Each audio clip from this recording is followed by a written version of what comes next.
Hello बच्चों, आज का हमारा टॉपिक है लिंग। लिंग शब्द का अर्थ है चिन्ह या पहचान का साधन। ठीक है, क्या अर्थ है लिंग का? चिन्ह या पहचान का साधन, यानी कि जिससे कि हम उसकी पहचान कर सके, उसका क्या है वो साधन है या माध्यम है। तो इसकी परिभाषा क्या हुई? जिन शब्दों के द्वारा यह ज्ञात होता है कि वह स्त्री जाति का है तथा पुरुष जाति का, उसे व्याकरण में लिंग कहते हैं। ठीक है, किसे कहेंगे? कि जिसके द्वारा ये पता चलता है कि ये स्त्री जाति का है या पुरुष जाति का। ठीक है, उसे क्या कहेंगे? लिंग कहेंगे।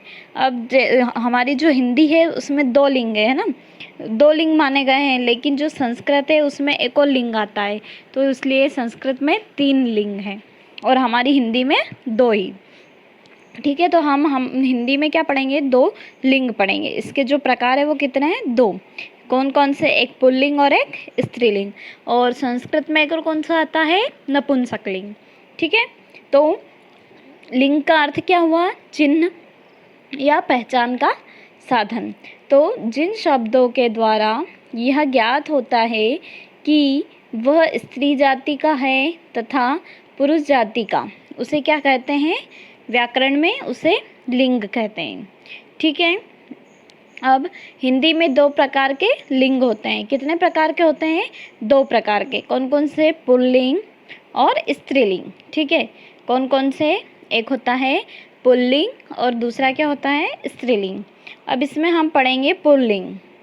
ठीक है, तो पुल्लिंग जिन शब्दों के द्वारा पुरुष जाति का बोध होता है। ठीक है, किसी भी पुरुष जाति का बोध जिन शब्दों के द्वारा होता है उसे क्या कहेंगे? पुल्लिंग कहते हैं। जैसे राजा क्या आएगा? पुल्लिंग। घोड़ा है ना, लड़का, बैल, पति है ना, तो ऐसे शब्द किस में आएंगे? पुल्लिंग शब्द है। कौन सा शब्द है ये? पुल्लिंग। क्यों है? क्योंकि इसमें किसका बोध होता है? पुरुष जाति का। ठीक है, याद रहेगा। पुल्लिंग किसे कहेंगे? जिन शब्दों के द्वारा पुरुष जाति का बोध होता है वह शब्द पुल्लिंग कहलाते हैं। जैसे राजा, घोड़ा, लड़का, बैल, पति है ना, कुत्ता है ना, कोई सा भी हम जानवर देखते हैं जो पुरुष जाति में आता है तो वो क्या कहलाएगा? पुल्लिंग कहलाएगा। ऐसे ही अगला क्या पढ़ेंगे हम? स्त्रीलिंग। नाम से क्या पता चल रहा है? स्त्री, यानी कि जिससे स्त्री जाति का बोध होता है। तो स्त्रीलिंग जिन शब्दों के द्वारा स्त्री जाति का बोध होता है वे शब्द स्त्रीलिंग कहलाते हैं। जैसे देखो, रानी, हथिनी, घोड़ी, लड़की, पत्नी है ना, हाथी। तो हाथी किस में आता है? पुल्लिंग। और हथिनी अगर है तो स्त्रीलिंग। ऐसे ही राजा क्या है? पुल्लिंग। और रानी क्या? स्त्रीलिंग। घोड़ा क्या है? पुल्लिंग। घोड़ी क्या हुई? स्त्रीलिंग। ऐसे लड़का क्या है? पुल्लिंग। और लड़की स्त्रीलिंग है ना। बैल क्या है? पुल्लिंग। गाय यदि होती तो स्त्रीलिंग है ना। भैंस क्या है? स्त्रीलिंग। बकरी स्त्रीलिंग। बकरा पुल्लिंग। पति पुल्लिंग और पत्नी स्त्रीलिंग। ठीक है, तो जिन शब्दों के द्वारा पुरुष जाति का बोध होता है वो पुल्लिंग कहलाएंगे। सीधी सी बात है। ठीक है, और जिन शब्दों के द्वारा स्त्री जाति का बोध होगा वो स्त्रीलिंग कहलाएंगे। ठीक है, आए समझ में? ठीक है, तो हिंदी में लिंग कितने प्रकार के माने गए हैं? 2 प्रकार के, स्त्रीलिंग और पुल्लिंग। ठीक है, पुरुष जाति का जिससे बोध हो वो पुल्लिंग, स्त्री जाति का जिसमें बोध हो वो स्त्रीलिंग। ठीक है, अगला हम देखते हैं लिंग की पहचान। क्या है हमारा? लिंग की पहचान करना, यानी कि उसकी पहचान कैसे की जा सकती है। तो प्रत्येक संज्ञा शब्द या तो स्त्रीलिंग होते हैं या पुल्लिंग होते हैं। यह हमें याद रखना है कि प्रत्येक संज्ञा शब्द या तो पुल्लिंग होगा या स्त्रीलिंग। ठीक है, अब इसमें देखो, प्राणीवाचक संज्ञा शब्द क्या होता है? प्राणीवाचक संज्ञा शब्दों के लिए लिंग की पहचान करना सरल है। प्राणीवाचक यानी कि जिसमें प्राण हो, अप्राणीवाचक यानी कि जिसमें प्राण नहीं हो। तो अब जो प्राणीवाचक होता है उसकी तो सरल होती है क्योंकि हम पहचान लेते हैं, है ना। लेकिन जो अप्राणीवाचक संज्ञा शब्द होते हैं तो उनकी पहचान करना क्या होती है, थोड़ी कठिन होती है ना। ऐसे ही देखो, परंतु अप्राणीवाचक संज्ञा शब्दों के लिए लिंग की पहचान में कठिनाई होती है।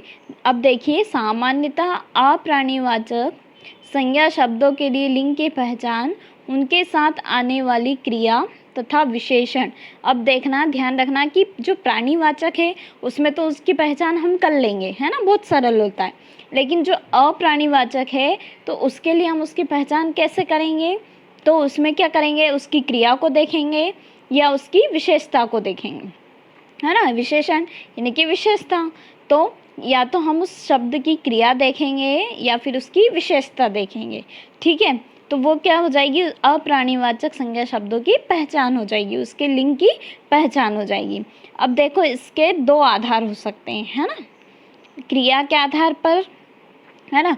किसके आधार पर होती है, एक तो लिंग निर्णय क्रिया के आधार पर होता है ना, यानी कि क्या काम हो रहा है, कमीज फट गई है ना, कमीज फट गई है।